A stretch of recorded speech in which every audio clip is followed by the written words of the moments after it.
I was born in Sicily, Italy, Sicily, a small town called Gela Original in the province of Caltanissetta. Most of my life I spent it with my grandmother when I was a young boy, because my father being a merchant marine. My mother, she didn't want to stay by herself with the two kids, because after me, my sister, it was, there too. And we would go to my grandmother, so lunch, breakfast, dinner, sleeping, playing and everything was at my grandmother. I used to remember my grandfather, he didn't go to school, no education, nothing. And he would teach me all these things about the weather. One day when you grow up, you're gonna be in the merchant marine and you can be a chef. Instead of telling me like my father, he would have tell me, no, you have to be a captain. Eventually, as I grew up, as a little kids, I work in a lot of different places. I always had a summer job. Why? Because my mom, she didn't want me to go by the beach myself. I lived I would not say less than a half a mile to the beach, from my house to the beach. So my mother, she was afraid of something would happen to me, because my father was not there to watch me. When I was 13 years old, my mother found me the first job in this little bar. There, the lady they owned it, there was a friend of the family, very nice lady. She really liked me because she saw that kids, they're the 13 years old, that I was reacting like an 18 years old. I was all over. I learned every position of making the ice cream, learning how to make the gelato and making the coffee. When the first time I came to the restaurant, which I want to say maybe it was 6 months after I met Michael, he brought me to eat dinner, and I remember I sat on the corner. It was not so much about coming to the restaurant, it was more about how he was walking around the tables and making sure everything was fine. So I literally ate most likely by myself that day, which now I understand that's him, that's his personality. He's making sure that every customer that comes to the restaurant has a relationship. I kind of got the passion for, what's my next step? I says, and then I started liking the restaurant feelings. And I started working a little jobs, around the town. There was another restaurant that they called me as an apprentice if I wanted to work in the kitchen. And this is all summer job or Friday and Saturday during the winters, when they had a big wedding or whatever and they needed help. I went over there as a dishwasher, but somehow they always took me out of the dishwasher and they always put me on the line to prepare and everything, because I was more fast cutting the vegetable or preparing things and then washing dishes. He has a knack for taking the what is or the status quo and bringing it to that next level. And, I think he does that across the board. And then once he gets to know you as an individual and know what you like, he takes that to the next level even further, because he takes flavor profiles. Again, I'm a big Japanese food person, and he's done uni pasta for me, and just unbelievable. I have had the luxury to bring my Japanese chef friends to Mike's restaurant here, and they were amazed at some of the dishes that he does. So, and sometimes you don't fully understand how hard it is to cook something, and I certainly respect the art of cooking, but when you bring a chef here and they're telling me how hard it is to prepare something like this, it's amazing. Now my father, being a merchant marine, he didn't want me to be a chef. He didn't want me to be working in a restaurant, because I come from a family, all my first cousin, they're all lawyers. So father pride, what he wanted me to be, says, you gotta go to school. So my mom and dad, they sent me to a nautical school in Genoa, And then underneath where my auntie lived in Genova, there was a pastry shop from the 1800, the family owned it from the 1800. And I went over there for a little side job as an apprentice. And I started watching what they were doing and everything. Of course, the way they're making pastry in North Italy and the way they were making pastry down in the south, in Sicily, was a little bit different. So I started learning, how to make the panettone genovese, the bocconcini, the crema pasticcera, and I was watching them. Always my eyes, they were on them. I am Cuban by birth, but I came to New York when I was very young. And life was different way back then, and my mom struggled to raise 2 little girls, and after that was 4 children that she raised by herself. And she showed us, it was all family. She showed us a lot of love, even though we struggled. And this is something I have always carried on and tried to show my children and my grandchildren, to be loving, to appreciate people that show you that kindness. Because in today's world, we tend to forget a lot of things. We're so involved with our own lives and our work, and that we forget to be kind. That's something I have always felt comfortable here. Everything is appreciated. Mike appreciates when we've come in with the children. We've even brought our granddaughters for a special dinner with them. And Mike knocked himself over to make them feel special. And they love it. And, it's not a lot of places that you see or go to that show you that they really care. I cut it off. I didn't want to go to school as a captain. So my mother and my father says, you can't stay home like this. You got to do something. What is that you want to do? So I went to get my Merchant Marine Seaman book.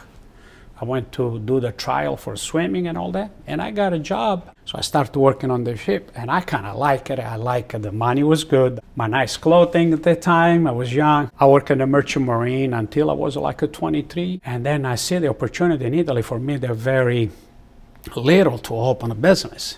So my uncle Manuel, he was here in the United States. I called him one day. I said, Zio, I finished,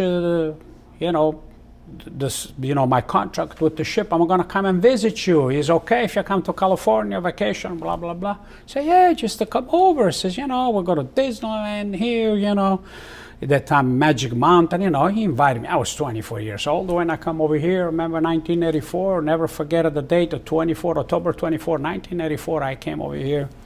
Remember, it was at 2:30 in the afternoon, and my uncle would show up at the airport with these big cars and everything. And when I saw the big cars, I said, oh my God, what a beauty, and Los Angeles. I mean, I was just, blow up with all these things, seeing all these big signs, whatever.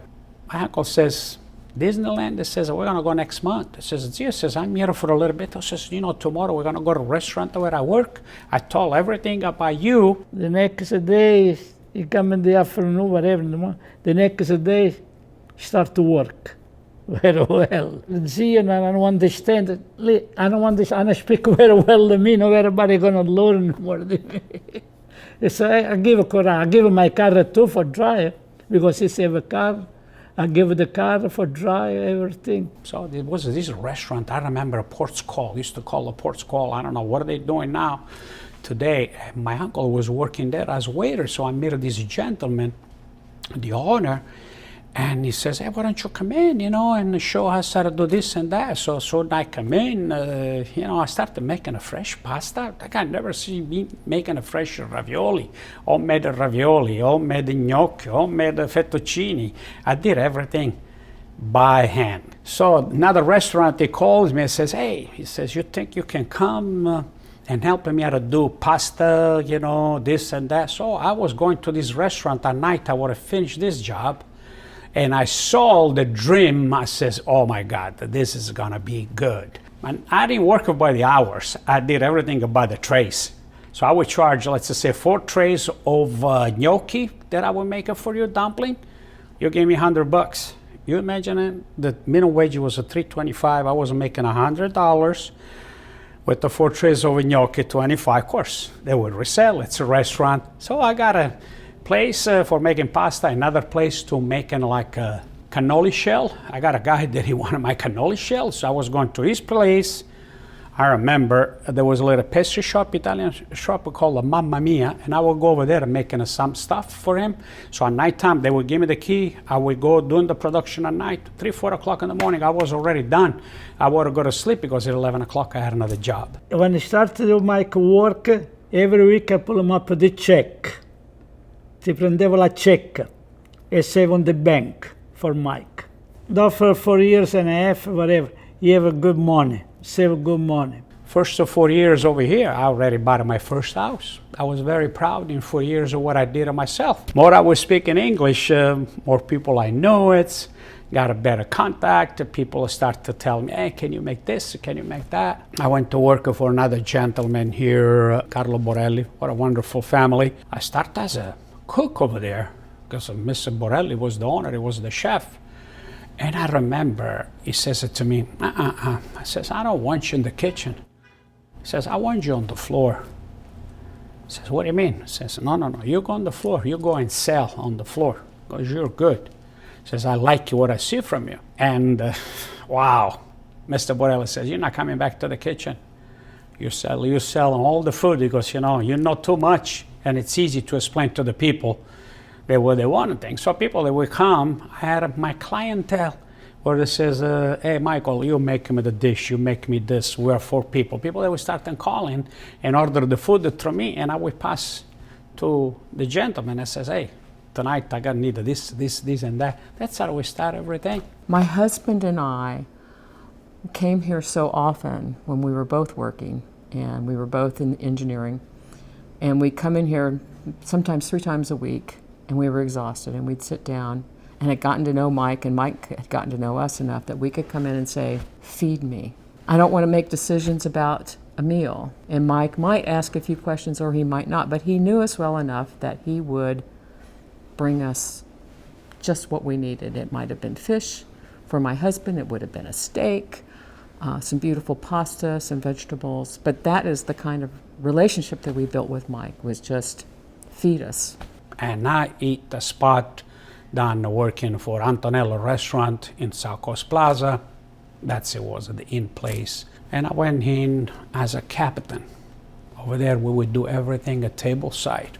They knew I was a chef already. I had my experience as a pastry chef and everything. But I went over there with a different role. Dressed in tuxedo, very fancy dining, very fancy clientele. And we're doing everything table side, from the Caesar salad. At the time, it was the trend of a fettuccine alfredo, table side. I work for this gentleman here that I'm very proud to say thank you very much for what I learned from him, Mr. Antonio Cagnolo, which one is my mentor. I worked with him another 12, 13 years. I could not leave at that place because I was very attached to the place. I had my list of VIP clients that I took care of every day. People that would call on my day off and says, you have to come in because you have this guy. I never say no. I never call in sick. I always went to work because I want to provide also. At the time I had 2 kids. I want to provide good for my kids, my family, good education, to send them to Catholic school. Everything the kids they want, Daddy was over there working hard to provide for my kids. That was my priority. I always, in my back of my mind, I will say, man, I don't want to work for this guy the rest of my life. That was my goal. Every day I had that goal. I can't do this. I'm too away from the family. So I get one telephone call, the magic telephone call, when you get the strike from the sky. I was a young man. I was in the college in Rome, but I didn't like the college. So I get out, jumped the wall out when I was 18. I went in the Grand Hotel Rome, and I had a hotelier school. I went to France, and I found a good job. I was around my 21, in the Australian embassy. And one day I asked Dr. Walker, was the ambassador, I said, Dr. Walker, I want to go to Australia. And he said, between me and you, don't go to Australia, go to America. My first job was in Beverly Hills. On Beverly Hills. I worked for 4 years. And I know all the people, all these movie stars. It was fine. For me, I was a young man. It was fine, you know. And from there, I started to open the restaurants. I opened 3 restaurants in Westwood, and also in West LA, and Rotondo Beach, Torrance. Altogether, 7 I opened. 7 restaurants. Always had fun. And the last one was this one, beautiful, Via Firenze. You know, I love it so much, and I started to build it up here. And I worked for 10 years. But after I had a big problem, my wife gets sick. Everything went on, you know. We have a Mr. Carlani, Giuseppe, and he called me and says, I need to talk to you. And then I says, what's going on, Giuseppe? He says, you know, I want to sell my place. I have a lot of people that want to buy it. I want to give it to you. And the first thing I says is, Giuseppe says, I don't have a lot of money. He says, I just bought my truck. And says, you know, come and talk to me. It was all the buyer, but the only things I want to give somebody where the place can be successful. Mike was good, skill for restaurants, and I said, this guy is the best. So I came over here. We talked with the Giuseppe. Daily was done after 2 hours talking.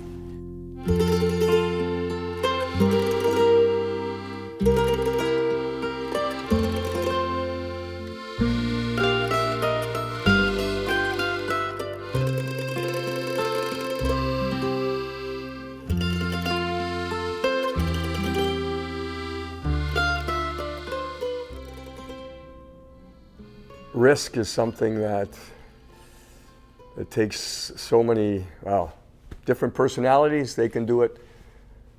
It took me over 50 years before I opened my own company. That's risk.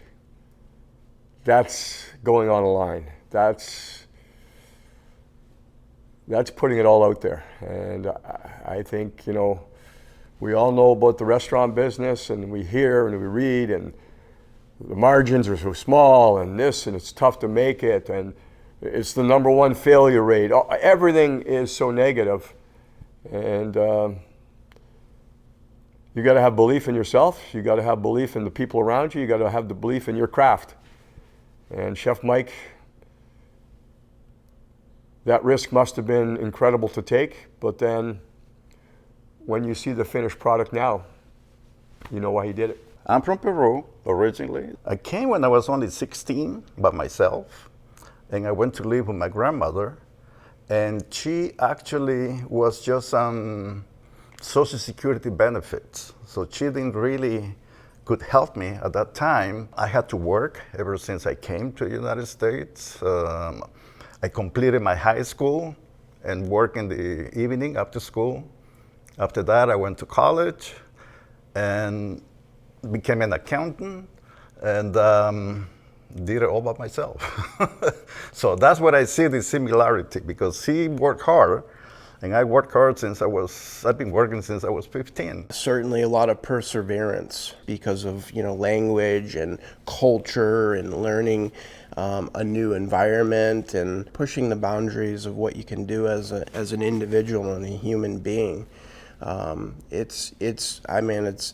There's a lot to be said for, you know, what he had to endure to get to this place in his life, but all those experiences made him who he is today.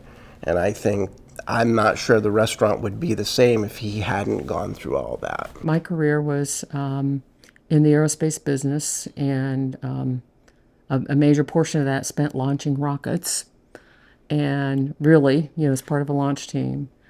And the attention to detail required to make sure you don't have a rocket blow up. You have to be aware of everything, even down to things like nickel flakes and transistors in electronic boxes on board. You know, there's that attention to detail in preparing delicious food, you know, the selection of the ingredients, the preparation. So yeah, I completely relate to that. And that is the success formula. Food is not big picture.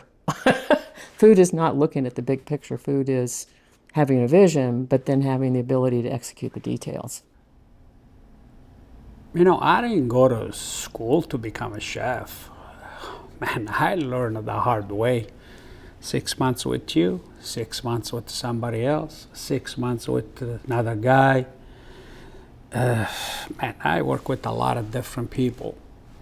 And I see sometimes, you know, all these people, they do a recipe here, a recipe there. I just go the other way around. Says, oh no. Simple. I would say you gotta make sometimes an appetizer. And you look at it, why I'm making like everybody else, the standard bruschetta al pomodoro, let's say, diced tomato, the garlic. Let's change it around. Let me roast the tomato. Let me use a different tomato. I am not gonna be there putting liquid smoke or whatever. No, I'm gonna burn them a little bit inside the oven and give it the liquid smoke flavor. Then I get everything out and I see what is missing sometimes. Oh no, these things need a little bit of rosemary. Let me fry a little bit of rosemary and olive oil and then kind of press it a little bit and take all the perfume out, the essence of the rosemary over the garlic, and mix it up with this tomato and do the infusion over there. Man, that comes good when you do that. This is just the things there. I just do it.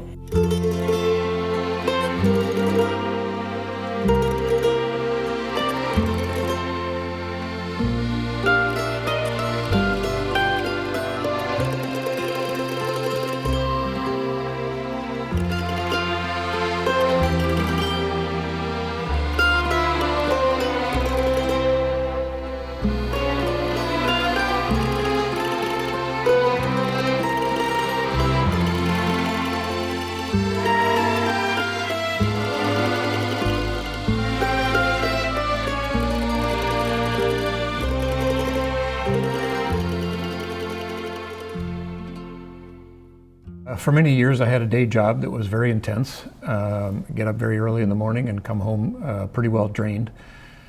But I was reaching the end of my career, and my wife and I discovered that she did have this very rare autoimmune disease. We established a foundation, the Relapsing Polychondritis Foundation, to raise awareness for autoimmune disease and to accelerate research. And my part of it is the Race for RP, kind of allowing me to pursue one of my not completely hidden passions, but little did I know that I could become a gentleman racer and use that part of my life to raise awareness for autoimmune research. And we've taken that story first here locally and then across the US and even into Europe. Langberg comes out of turn 20 and immediately starts to accelerate away. Good restart from Solana. Langberg, the overall leader, also leads it. And what a great restart from Neil. And every step of that way, Chef Mike has been with us. He knew that we were having meetings, we would have lunch meetings, we would have dinner meetings, and there was this evolving flow of people coming into the restaurant who Chef Mike would meet. He would sit at the tables with us, with all these different people who he got to know and they got to know, and these relationships were forming and building and growing. Put decals on everything that you can possibly put a decal on a planter outside the restaurant, on the tent during the pandemic when we had to eat outside, on the doorway, on the doormat. His cars, his trucks, his motorcycle, the back of his RV. He has been an outspoken advocate. If we have an Italian audience, he can tell you in his home language all about autoimmune disease and what we're doing and what he does to help us. He has a huge heart, and I saw him in action numerous times in the restaurant with people who are either disabled, young fellow with autism who was overwhelmed with all the noise, and he gets people, he understands that there's different needs, and he can problem solve immediately. You have to have a passion. If you don't have a passion for the people, food sometimes is 10%. When you come at Aliotta, you gotta feel like you own the place. When you're standing at the table and I come over, people, they stand up to say, hi, Chef Mike, this is my friend, this is my friend. when they bring those people, they become my friend too somehow. If I know Mike and you're the type of person like Mike is, that it's the number one thing you want to do is be able to make people happy. Realizing that people come here for multiple reasons, obviously, you know, that culture, that warm feeling, but also then having an amazing food experience. I think it kind of rounds out everything he was trying to accomplish over all the years that he was here. Every year my kids at my birthday decide to give me a surprise birthday, right? It's never a surprise. I know they know my favorite restaurant. They know exactly where I want to be. And he knocks himself out. We're quite a big group. And he himself sits with us, talks to us. He talks to all of my sons, my daughter-in-laws, even the children know him. I can't say enough how we are treated. The food, of course, is amazing, but how we're treated. It is family. And you just notice it. You notice it all the way around the room, no matter who's here, who isn't. That makes it special. I started bringing my family here for dinners when my kids were little, and Mike always came over and said, take a look at the menu. If there's something that's not on the menu that you would like, just tell me and I'll make it for you. I mean, and that is not something that had ever happened to me before at any other restaurant. Just that attitude of, I'm here to make you happy. This place has been the stage for my life with my husband. Before we were married, after we were married, during our careers, and, you know, and after he died. After 9/11, I distinctly remember sitting back there at our table back there, and Mike sitting down with us and saying, he goes, I'm going to apply for my U.S. citizenship. This country has given so much to me, and I want to become a U.S. citizen. So when it came time for the swearing-in ceremony, Norm was his best man. Norm was his guest at the swearing-in. I call him his best man, but so that's such a special connection for me, and I love that there's somebody that remembers my husband and knows my husband, and I have that with Mike, you know, and so many memories are here in this restaurant. When I first heard about the making of this film, I immediately thought, this is going to be great. Because if there's one guy's story who needs telling, it's the one for Mike Aliotta. He's such a success. He's selfless, he's self-taught, he's ingenious, he's inquisitive, he's indomitable, with an infectious spirit about him that you can't help but get sucked in.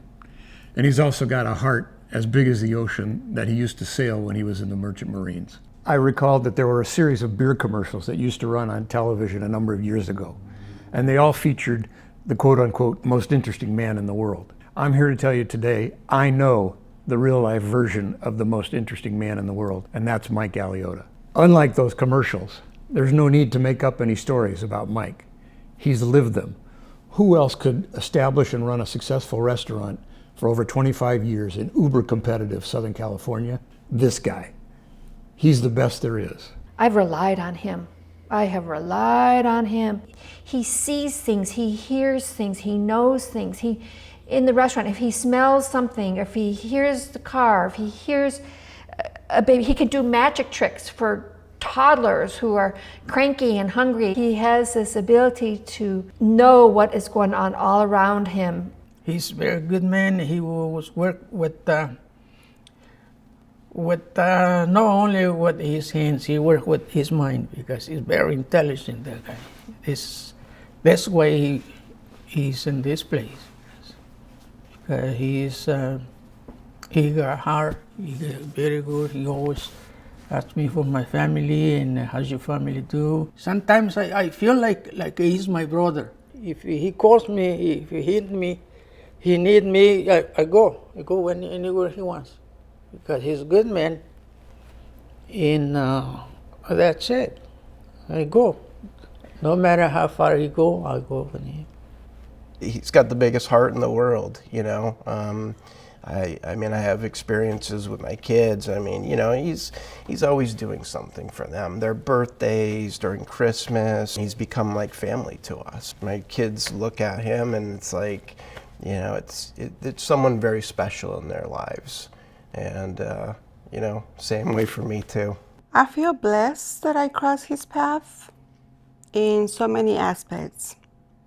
Not only because he helped me with my two boys as well, and somehow a mentor to them. So that's a blessing for me. You know, when someone opens the door for your kids, that's it.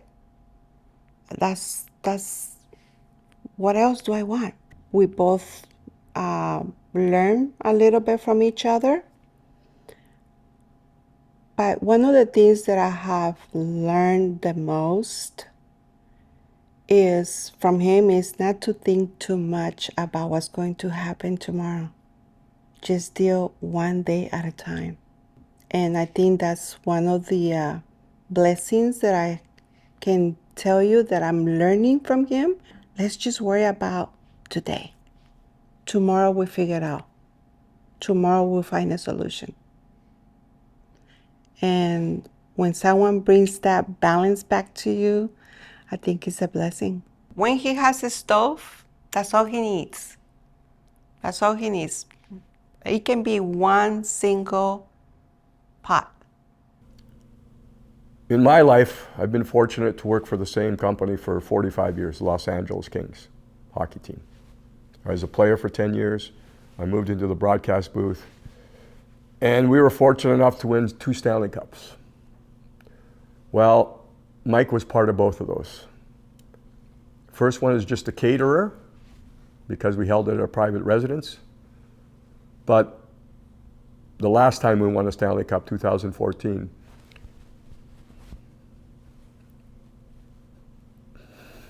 we had the party right here. I could not think of a better place to have. Why not have it here? It's my second home. Susie, my wife, it's our second home. When something happens like that in your life, you think about the people that you care about. And what they did to this restaurant for us was, that night was, I'll never forget. What made me successful, I've been the manager. I'm gonna go from the high position from the manager, the executive chef. I've been the line cook, the sous chef, dishwasher, cleaning my own bathroom here. I'm not afraid to say it. That's what I do every day, all my life. I've been doing this all my life, and I will never change it. If you do another adventure, it will be the same like this one. So far,